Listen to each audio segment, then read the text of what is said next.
Thank you for joining us. You are on Dobie Talk with Nemesis Kennels. And my name is Mark Tamayo. Let's talk about it.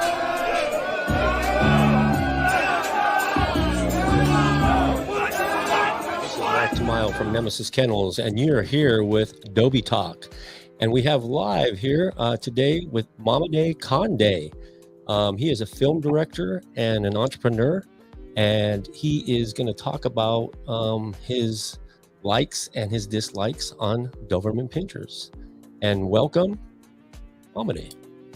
What's up, Mark? Thanks for having me.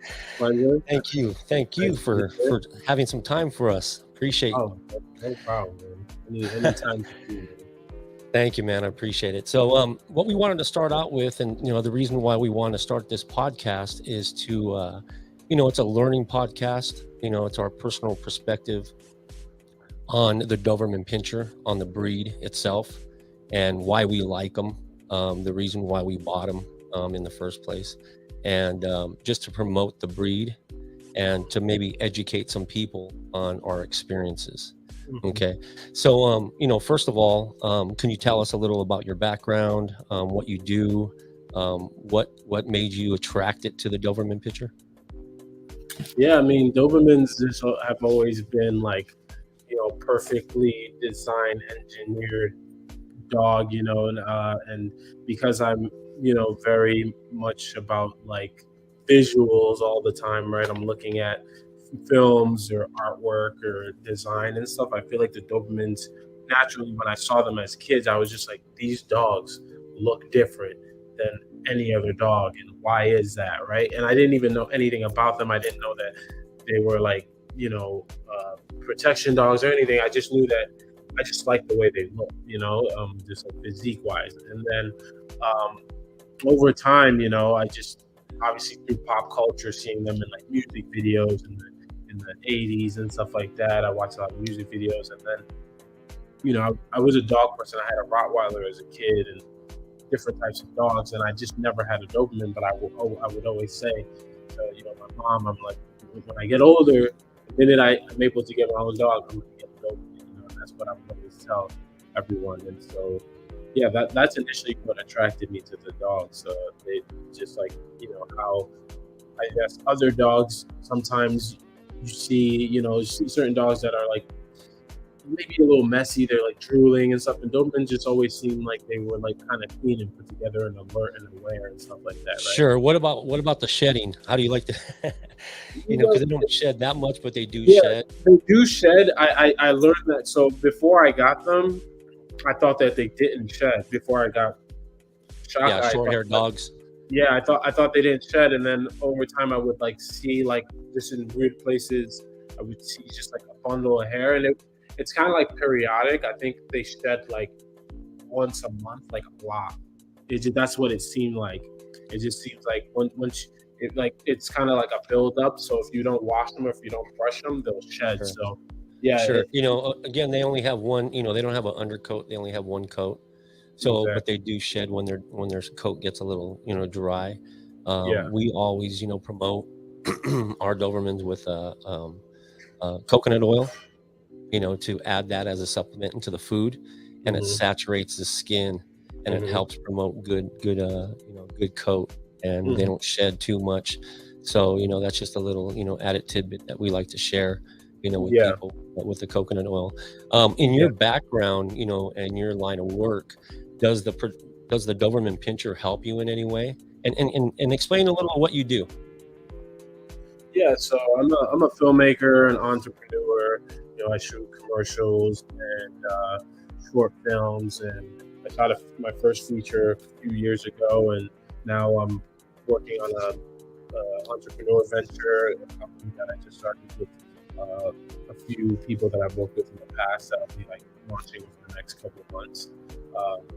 But so that that's my background, and initially another great reason for having a Doberman, I remember I told you, is I have sometimes I'm taking film gear, film cameras and different things out of my car, and LA is kind of crazy sometimes. It's a nice place, but it's also has its bad areas and bad times, and sometimes Sure. you're coming out with an expensive camera and you have your Doberman with you, it's gonna deter a lot of people. I always say, I don't own a gun. I don't have any problems with it, but it's like I would probably not own a gun. But and I actually don't think guns are deterrents. Like, because like you'll end up having to use it. Like you're walking down the street. I always say you walk. Like I've been in situations at night where I'm like walking down the street and I see like I don't know if it's a homeless person or somebody in the dark, like 3 a.m. I just take the dog out, and like they literally see me with the Doberman, and they like cross the street. You know what I'm saying? Sure. They completely cross the street, and so and Dobermans are sweet. They're sweet animals to their family and their loved ones, but don't get it twisted. If they feel like you're a threat, like they will know. Like Shaka, as soon as I feel uneasy about somebody or something, he will I'll let you know. He'll get like very alert and start barking. You hear that? You see that hair rise on the back? Yes, I see. Yeah, I see that all the time. The hair like rises up on the back, and yeah, that's a sign. Yeah. That's awesome. Yeah, again, they are a deterrent. They're bred for protection already. That's why we stress a lot of obedience in our dogs. In our clients, because at one point they're going to get to an adulthood, and their number one job is to love and protect you. Mm-hmm. And the less obedience that you have in them, they're going to be more aggressive towards their environment. So that obedience and control in them is very key, because they can become a liability. Mm-hmm. It's great for when you're walking down the street and people see them, but they don't know. They probably haven't owned a Doberman, so they don't know how loving and codependent they are on their owners. But again, they're scary. They look scary. So that's a good thing, and sometimes it's a bad thing, because some people do stand off. Yeah. But and again, we try to stipulate with your line of work, with different people's line of work, small businesses, personal protection. There's been a lot of home invasions lately going on, and a lot of people are looking for a type of dog to protect their home and family. So that's what we want to promote, and that's what we do with our dogs is to try to find those individuals that are looking for this particular type of dog, that they need. Yeah. So yeah. And what else kind of attracted you, to the Doberman? I mean, like I said, from the time I was a kid, I've always wanted a Doberman. I think they're great companions as well. Yeah. Just like, it's like that. Shaka's like my kid, so it's just like having him there, or like having him for support. Sometimes, I'm not, I don't go out to like clubs and party anymore. Like I'm pretty much just working most of the time. Like you see on my IG, if I'm not working, then sometimes I get to travel. If I'm home, like it's mainly me and him, and like we're kicking it, going to the dog park, taking him to a dog beach, like throwing the ball, like just being outside. Also getting me to go outside, because sometimes I'll get locked into like editing a video for like a few hours, and I'm just like changing stuff and cutting stuff up, and then all of a sudden like he'll start being anxious and active, and I'll be like, oh, like it'll just like it's like an alarm clock. It's like, okay, not only does he need to go outside and need to break, but I also need to go. Sure. Yeah, they're just like a kid, man. Those are things I didn't even know, but when I was getting a dog, like I just like ultimately I just wanted the dog to kind of get me outside more, but then ultimately they do more than that. They like are kind of there to kind of keep you grounded and keep you in nature and keep you just like it's like family. Yeah, exactly. And these dogs are very high drive. Compared to the American breed Doberman Pinscher. They a little less docile, but these European Doberman, type of dogs that we breed, very, very high drive. So, they take a lot of responsibility. You pretty much have to work them, each day, exercise them. Because again, if you do not, and they're not being as active, these are going to start getting into stuff, ripping up your furniture, the nice couch you're sitting on, and things that, things of that nature, getting into your shoes and getting into your stuff, so you got to keep them active, also you got to keep them structured, crate time, doing certain things with them, again, obedience is the key. But another question I wanted to ask you is, at the point of you reaching out to try to find a Doberman. What made you look and find us as Nemesis Kennels to find Shaka?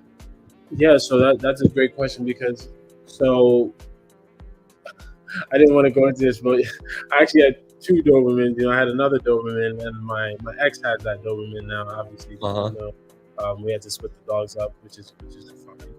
Sure. That first dog that I got initially, when was it? That was like 2 years ago. I didn't actually know much about Dobermans, or I didn't know. I just knew the dog. I didn't know as far Was that as, dog from a breeder, or was that dog a rescue? So that dog was just from like a lady that was selling it on Craigslist. Like, I knew nothing about dogs, right? Mm-hmm. So at that moment, I just saw. I didn't know that there was a difference between American Doberman and European Doberman, right? Upon getting that dog is when I started learning so much more about the dog. So I essentially just went.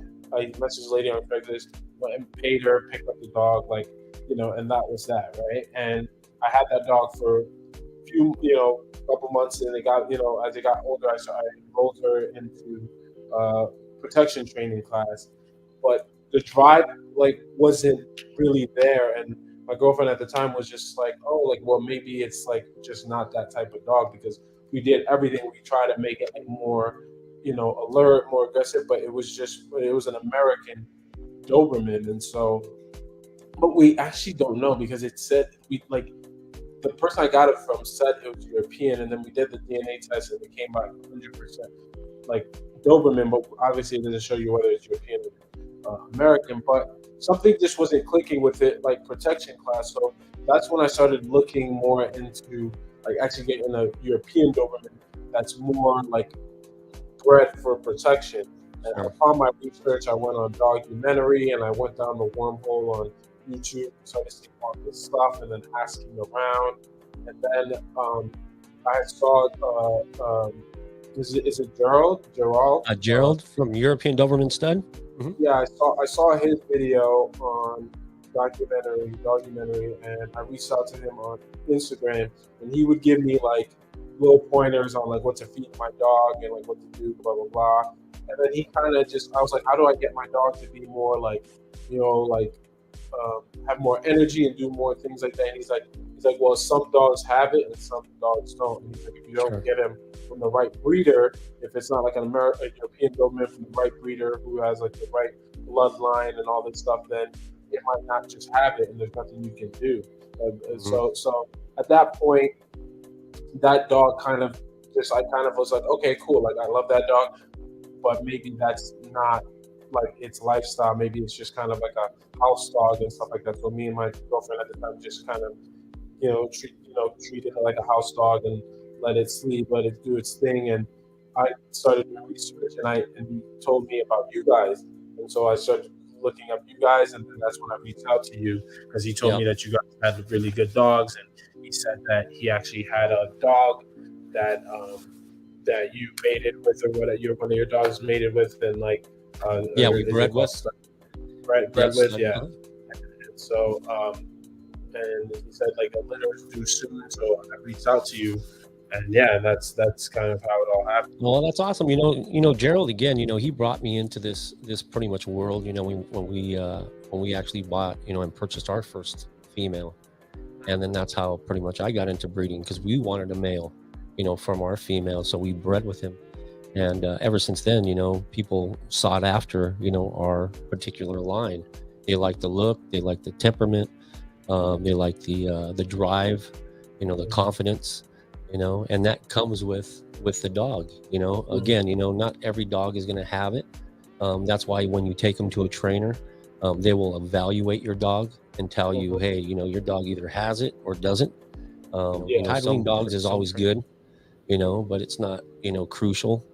But if you do have a titled dog and a proven dog, you pretty much know, if you put two dogs together that are titled, or that nature, you're pretty much going to have a really good proven puppy. And that's what we strive for, and that's what we pride our kennels in. So Gerald's always been helping me with that, and steering us in the right direction. You have a litter right now, right? We have a few litters right now. And they're all claimed right now. No, well, we have some. What I do is we take a waiting list. Mhm. Normally, we only breed our females once a year. Mhm. AKC stipulates that you can breed them, back to back every 6 months when they have their cycle. But we try not to do that, because if you do, your female doesn't, um, how do I say, get healthy enough to produce another litter. Like, they haven't got that rest yet because they're just coming off that last litter. So I always try to give them another extra 6 months to get, fully developed, because basically you're going to get a more healthier litter, if you have a healthy dog. Yeah. So the more healthier dog that you have, the more healthier puppy you're going to have. So that's why we try to, keep our dogs, only bred once a year. So again, we do have a list. We compile a list, but sometimes, people fall off after a year. So, we have to promote, and we have to, let people know that we do have puppies available. And sometimes, we Yeah. get bites off of that. Yeah. We don't, do any Craigslist or anything like that. Again, I'm not sure how that worked out, but there's a lot of scammers out there. I mean, my name has been used 4 or 5 different times on Facebook, people trying to sell puppies basically off our name, because we're a reputable breeder, an Yeah. AKC certified breeder, and Wow. and if they use that name and they're like, hey, Nemesis Kennels dog, oh, I want one of Yeah. them, Yeah. and they don't even know who they are, someone in Tennessee, something, because there's only us in California. Yeah. But I get a lot of calls from like different, states asking if we're affiliated. And I said, no, don't buy. Sure. So again, a lot of scammers out there. And, we try to do it for the right reasons. We want to promote the breed, in a Yeah. right manner. And we want Yeah. to make sure that, our dogs speak for ourselves, because if you're doing bad business out there, no one's going to Yeah. come back to you, and, that word's going to get out. So that's great that you found us, Yeah. how you did. Again, word of mouth. We love, referrals. I get a lot of repeat buyers. Yeah, I like the people that ask the questions. If they have, a lot of questions, I mean, I'm cool with that. I can answer them. The ones that don't have questions, and this is basically their first Doberman, Mhm. I'm kind of weary about, bro. Yeah. It's like, you don't have no questions. I want to make sure my dog is going to a home that Yeah. gets experienced, because Yeah. if you have no experience with these type of dogs, Yeah. you're already getting set up, and I want to set you up for success, Yeah. Yeah. not for failure. So I want to Yeah. make sure our dog is well matched with their owner, Yeah. very high drive, active owner, going a lot of places, doing a lot of things, because that is just going to promote, a good healthy dog, and you guys Yeah. are going to have a great bond, by Yeah. doing a lot of things together. Yeah. So, those are the people that we try to look out for. And, we started filtering our clients like 3.5 years ago. And again, that's why we stipulate, a questionnaire, on our clientele, just making sure that they have experience with working dogs, what's their reason of getting a dog like this. And, simple, basically questionnaire, Yeah. and then we go forward. But, Yeah. yeah. And tell us a little about, what you're doing right now with Shaka and his lifestyle. Have you had any, kind of like experiences where, you had to reach out to try to find the answer of how to relate to him, or to, maybe crate training, maybe, sitting, staying, basic commands, how is he adapting to your lifestyle? After owning uh, another Doberman, even though it wasn't a European Doberman, it kind of just made it super simple, because essentially I got that dog at 3 months, or however many months that you can first get the dog, till like a year.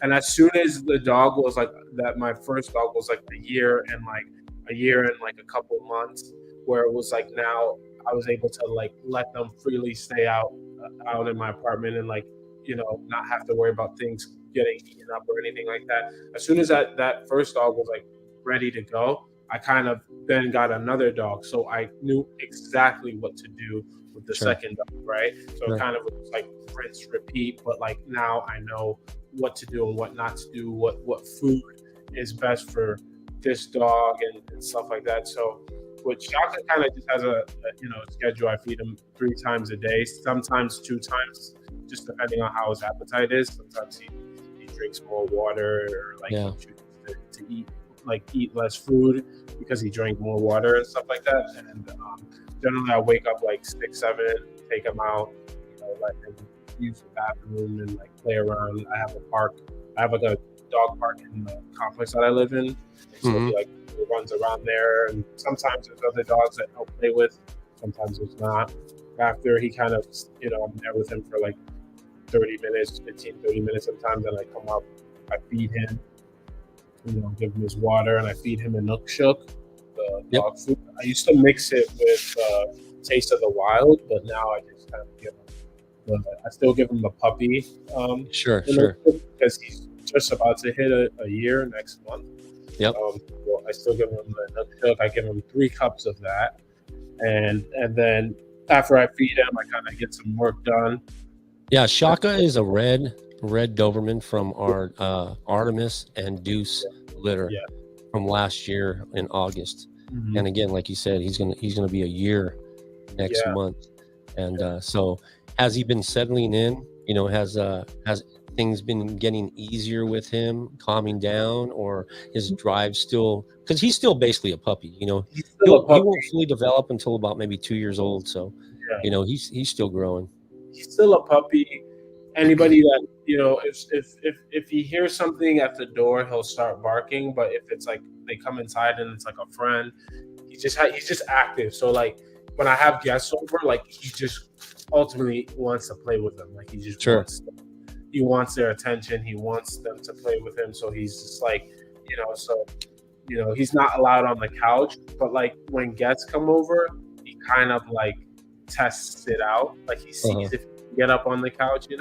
He knows what he can get away with because he knows that they don't know. So sometimes like when the guest is over, he'll I'm trying to get him to stop like jumping because he'll get excited. Jump, and like if you have wet clothes on, like I do, it just gets dirty. So he doesn't do it with me, but he does it with people when he gets excited. But I know it's just based. Yeah, they like to use their front paws a lot, so they are always, trying to box you, trying to jump up, and but that's almost like a term of endearment. They're trying to show their affection. He likes to bite.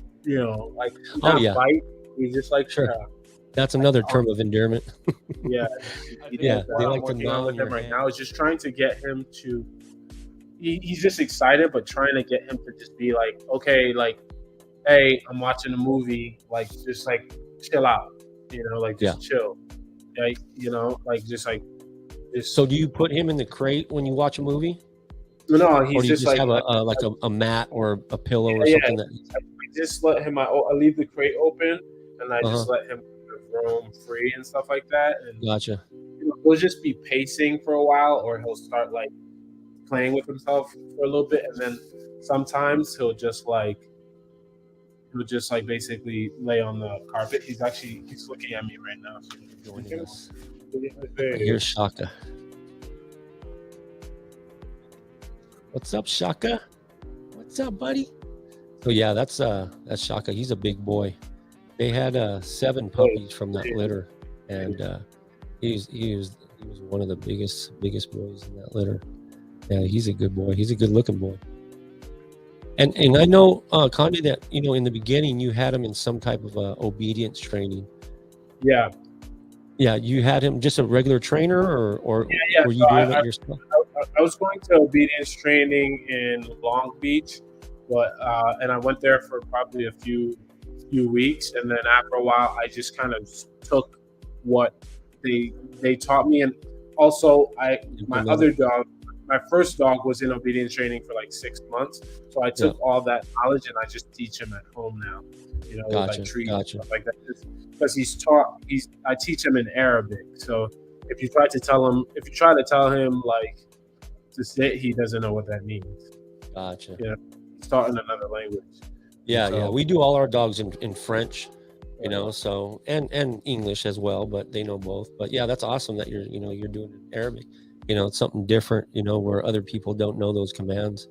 Yeah. Now, just like any other trainer, when you watch a movie or things, you got to have your own time, and he has to have his own time. Are you making it like fun for him, or a comfortable area in his crate, not like a punishment? Yeah, he has a ball in there. He actually enjoys going in his crate. So sometimes, like if I leave, because his crate's open right now, like sometimes he'll just go in there and then just like and just lay down. Yeah, Yeah. that's his space. Like he knows that that's his space, and he actually likes it.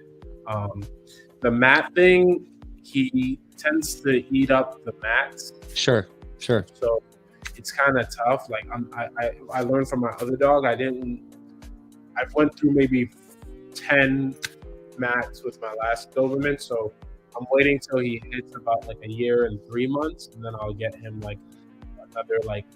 Yeah, I'll tell you this. We went through a lot of mats as well, a lot of beds, expensive beds, trying to get them to be comfortable in their crate.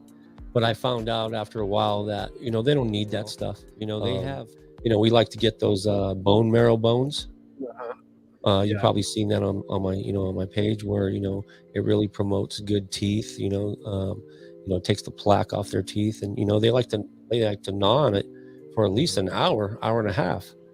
But once the bone marrow is gone, we always, try to recommend to take the bone away, because what happens is they start gnawing down their teeth. They start grinding down their teeth. Yeah, and they bleed in their gums and stuff like that. Yeah, so you want to take that away. Once the marrow is gone, take it away. But that's another good little thing you can do, while he's in his crate. But yeah, he's looking good. Yeah, Shaka's looking good. The posting's kind of a bit of a. So I went to Egypt, and a friend like had his ears posted, but she forgot to actually take out the post and stuff. Oh, he went with you? No. He's the person that was sitting. Yeah, so they posted it, but then they forgot to take the post out like every 3 days, every 4 days, and stuff like that. So it actually reversed the effects of the posting. Like his ears look a lot better before I left than they do now. So I have to let them kind of breathe a little bit and do it all again. We always try to do 4 or 5 days on, and then 2 days off, and then 5 days on, and it normally takes 5 to 6 months to have them, strong. It's his ears have been tough. This one stays up better than the other one, but it's like they literally had them on, and it was like that. So it's just like now I have to kind of, reverse all the effects again and kind of post it. But and that will come. Sometimes you just have to do it a little longer than others. Sometimes dogs have stronger, cartilage in their ears. We try to, give our dogs a little supplement, which is calcium and phosphorus. As they're growing, because they're teething, at the time that you want to start posting. And that they only produce so much calcium in their body, so that normally goes to their teeth, and some go to their ear. So sometimes we sprinkle some of that, that supplement on their food to build that strength in their ear. So that may help, I'm not sure if I told you. Send me that link. You have told me about it, but so you can add that into them too. So it may take a couple more months, but you'll get there. You just got to keep consistent. That's the thing is consistency. Because if you start not doing it, the longer they're floppy, the harder it's going to post. So that's why I say 1 to 2 days off, and then 5 days on, 2 days off, and then do that for about 5 months, and then you'll see it. But yeah, he's looking awesome. He looks happy. That's the number one thing. As long as you guys are happy together, and he's doing his job and loving you and protecting you, that's the most important. He's chill, man. He's just he just loves to do his thing. That's awesome. Well, do you have anything that you want to tell our viewers, anything that you can recommend that you didn't know in the beginning that you know now, about the European breed, or about how going to a reputable breeder, or anything that can help our viewers, to be better educated when trying to look for a breeder or a Doberman? A bit like, I guess, yeah. Just do your research about Dobermans. Really figure out if you want a man or a male Doberman or a female Doberman. They're both extremely different types of creatures. They're not even close. So it's like, your other dog was a female, right? Yeah, my other Doberman was a female, and she bonded better with my ex-girlfriend than she did with versus like Shaka bonded way better with me and is actually a lot more easier to deal with. Yeah. Me personally, so um, that's what I said. Say like do your research about Dobermans. Know, if you're actually going to be able to handle like their high energy and stuff like that because they have a lot of energy and you just have to be you just have to be a certain type of person to be able to do this. But this is not like some small Pomeranian or something like that. Right. It needs a lot of activities. It needs discipline. So like you need to be able to be like assertive, like kind of like, hey, like stop doing that. Like you can't do that. You can't. They'll test you. They're very smart. Sure. They even will test. They'll test other people. Like if a friend comes in here and I go outside for like 5 minutes, he'll do things that he would never do with me with them because he knows that they don't know what he can and he can't do. Right. So yeah, that's facts, man. That's facts. Extremely smart and. They'll just keep testing when you first initially got Shaka from us and you took him home, you started initially socializing him because he was already socialized with your other female dog, right? So he kind of pretty much socialized with dogs. But with other people, did that help you now knowing that you socialized them early, and not being aggressive towards other people when they came into your home? Yeah, he is. He's like I said, he's sociable to everybody, but he ultimately also knows when I'm uncomfortable or if I'm like ever in a place where I'm not trying to like, if I see a group of people or that make me feel uncomfortable, or like if I'm walking on the street and I almost got close, he'll start barking. He knows instantly. But if a friend comes up, he also knows that it's a friend, right? So they feel the energy. They feel the energy. This is what you got to look out for sometimes because they'll start moving around like that, and if you're not careful, they'll just catch you right under the chin, and they'll feel like Mike Tyson. They'll chin check you, huh? Oh yeah, buddy. Oh yeah. Well, they want your attention. They're always just trying to get your attention. Because they're number one. In their eyes. But that's awesome. Well, is there anything that you want to talk about? Maybe something that you're getting into, maybe some projects that you're working on that we can take a look at. I mean, yeah. I just promote yourself and your business.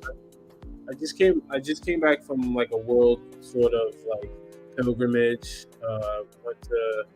Went to Egypt and went to Jordan. Went to see Petra, which is like one of the 7 world wonders, and just kind of was because I since the beginning of this year, last year, I've just been like nonstop paycheck and stuff. So I've been working sort of nonstop, and so finally got some time to. I went to a friend's wedding in Turkey, and then kind of took the time to just travel around the world. And now that I'm back, got right back into a project that I'm launching in a few days, probably. By the time this is out, it would have already been out. But yeah, what I'm working on is sort of this 80s. It's a project called 1984 Redux, and it's sort of this like universe of just a universe, kind of like a Marvel universe, where there's going to be all these different types of characters and universes and storylines and animation and artwork, and clothing. So it's just like a big, overall brand that I'm working on right now, and you'll see more of it over the next few weeks, months, etc. But that's something that I've been pouring a lot of my time into right now. That's awesome, bro. Well, I know I had a great opportunity to go with you and learn a little about the what you do and the production and the filming and behind the scenes stuff. Yeah. Let's go to your website real fast because this is what you actually did with Skate X, right? Yeah, that's the one you were on set for. Yeah. This was awesome, man. This was actually at the site where they did the Iron Man, the first Iron Man, right? Iron Man was shot there, and American Sniper was also shot at that location. What else shot there? American Sniper. Oh, really? Okay, that's cool. Yeah, because I seen a whole bunch of like helicopters and all kinds of different things there. So this one was a fun one for sure. It's also on my. If you go on my Instagram, it should be on my Instagram. It's there also. Maybe Oh, here it goes. Games created to demonstrate the futility of. So this is basically. Hold on. It's buffering. So let's see if I can go to your individual effort. I pause it. Yeah, let me pause it. Let me buffer it, and then it will play. And then if you go on my Instagram, and then outside of this, and then scroll down. Yeah, there it is, right there. Oh yeah. Is it the whole video? The one with the dog. Oh, the one with the dog? Yeah, right, the one with the dog. This one? That's the You could go to the other one. There's one more in front. Let's get to the one that you want to see here. That one. Yeah, this one. Okay, that's the full video. I posted it in 2 parts on my Instagram. Oh, did you? It's like. All right, let's go back. Let's see this because this is really cool. I had a great time here, man, learning all the behind the scenes and what it takes to actually make an actual film or a commercial or man, it takes a crew, bro. And you direct them all. You tell them where to go. You tell them, the placement. But yeah, it takes a lot of people to do something like this. So yeah, it takes a lot of people. It's very fun, but sometimes it requires a lot of energy. Just like taking care of these dogs. It's all the same. It's all the same, right? It's just you got to be able to give direction and to know what you want and there's no room for like confusion or because you're also dealing with like in this shoot you're dealing with explosions and stuff like that, right? So sure, like that safety and stuff, right? And so you gotta be very careful on these types of sets and kind of make sure you know what you want before you do everything. Like everything was storyboarded and stuff like that. Yeah, I was just going to say that because I did ask you about that, before I started doing like little videos and stuff and how you did the storyboard. That keeps you basically on track for the whole crew, basically going through a production where, everyone's on the same page. You guys go from frame to frame and knowing exactly what you guys are on and what you guys are going to shoot and who's going to be where and, what's going to happen at that time.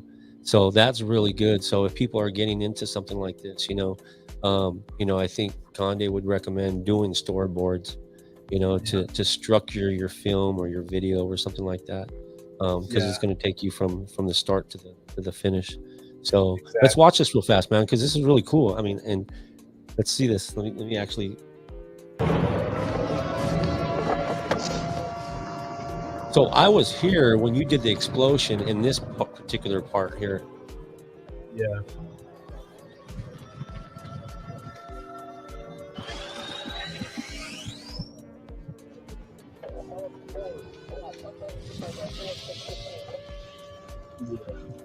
Yeah, that was awesome. Right.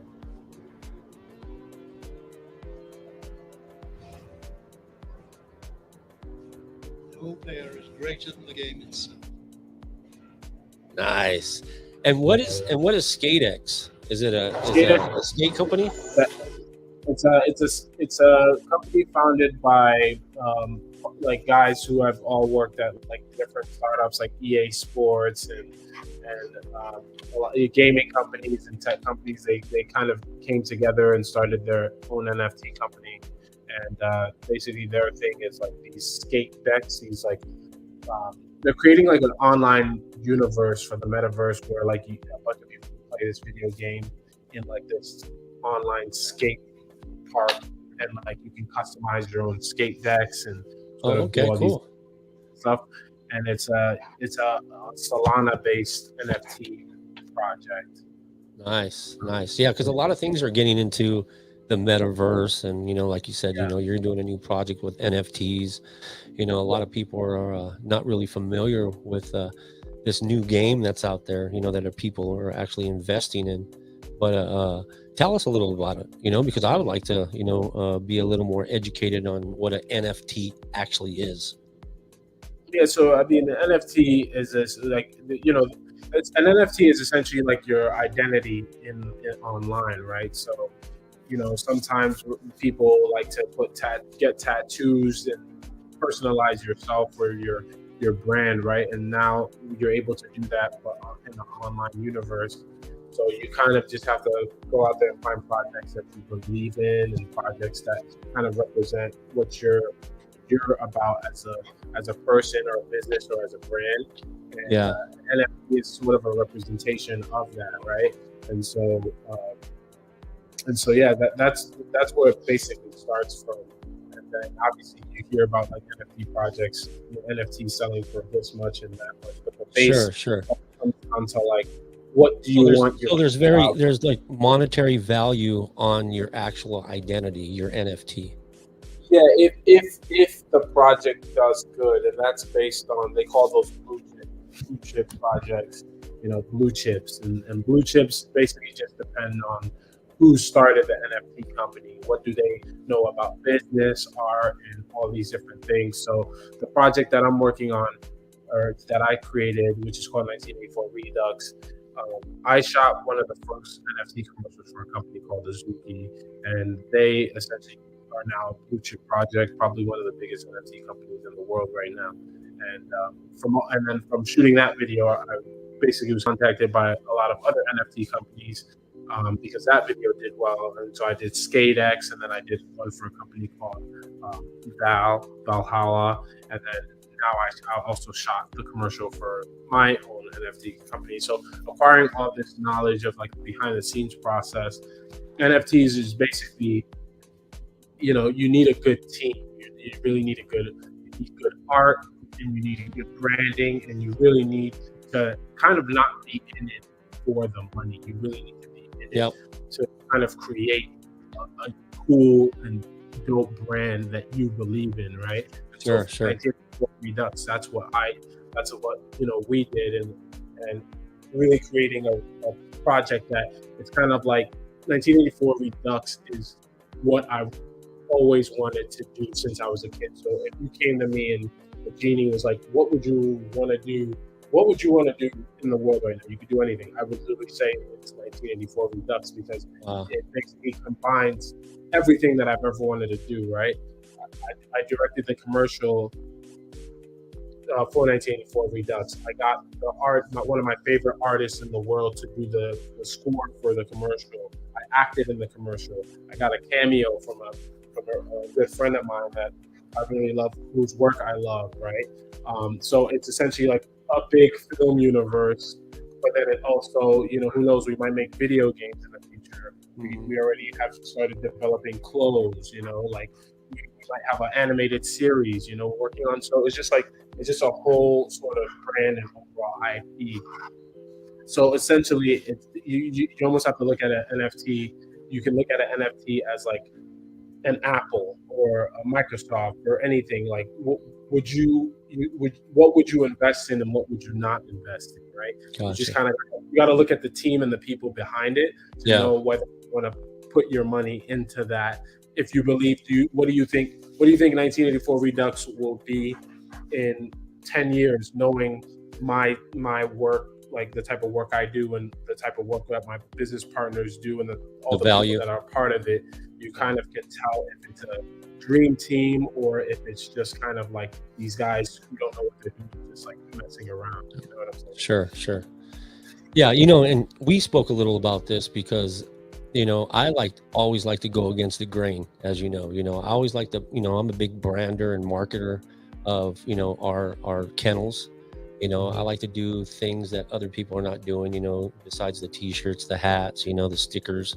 I like to do different things. And I know we're talking about a project that we might want to do something about, the Dobermans that I have in my little kennel camp, and naming them each one and having each character and things like that. And I don't want to say too much because I don't, but those are the things that, we're trying to do, again, outside of the box, to promote our business.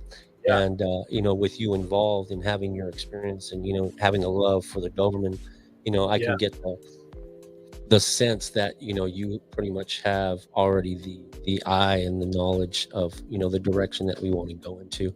And you know, I think it's going to be kind of pretty cool, you know, once it comes out, or, you know, if we do it. But yeah, those are the things that, you know, we love to hear. You know, we love to promote, you know, individuals that are doing great things out there, you know, especially in the Doberman community, you know, and we just want to appreciate, you know, those that are they're working hard and staying positive, you know, like yourself, and, you know, and growing. So I like to promote, you know, yourself, and you know, and do anything that, you know, I can help, you know, promote yourself, and, you know, so, you know, and likewise. So, but you know, we appreciate you, you know, spending time, you know, talking a little about yourself, talking about your experience with Shaka, and your knowledge about Dobermans, and you know, and just say thank you. Yeah, thanks for having me. It's a pleasure to be on here and share whatever I you know, acquired over the last few years, and you know, it's always good to be with, like, you know, you're one of the people who gets it, right? It's not about following what everybody's already doing. It's kind of, you know, kind of making your own path and building, you know, what you're doing right now. You know, not everybody can do, you know, breeding Dobermans and taking care of Dobermans. It's a lot of work. You know, it's hard work. And you only can do things like this if you're passionate about it, and if you love it, right? And that's the base of and core of everything, is like kind of believing in yourself, and kind of just like rooting for yourself, and you know, all the things that you want to happen, like those dreams that you have, all of those things are possible, but you just got to put in work. You got to put in And that's, you know, that's what we say too, you know, it's not about the monetary goal, you know, and like you said, you hit it on the nail, you know, it's about the passion, the love to do it, because not everyone can do what we do. You know, some people want to step into the game, you know, but they water it down pretty much by just trying to do it, you know, because they don't have the love or the passion for it, you know. But again, you know, if you do have the love and passion, whatever you put in, you know, I think, you know, as much as you put in, you're going to get out. And, you know, and try to network with the same mindset individuals, you know, that we can all bring up each other, you know. So, you know, again, thank you so much, Condé, for, you know, for taking some time out, and you know, sharing a little about your background, your experience, your love for Dobermans. And hopefully, you know, this little podcast that we do here is going to help some people, you know, out there seeing this, you know, have a little better understanding of what they're looking for in a Doberman, or in a Doberman breeder. Yeah. Thanks for having me again. Appreciate it. And you know, Shaka, say bye. Say hi. All right, Shaka, we'll see you soon, buddy. Hopefully we can get you a brother or a sister. Well, hey, that's buddy. A good shot. Yes, sir. Yes, sir. All right. Thanks, Mark. All right, my buddy. Well, thank you so much, and I'll talk to you soon. All right, buddy. All right, bro. I'm a OG boy. Know that they ride or die. I keep boys by my side.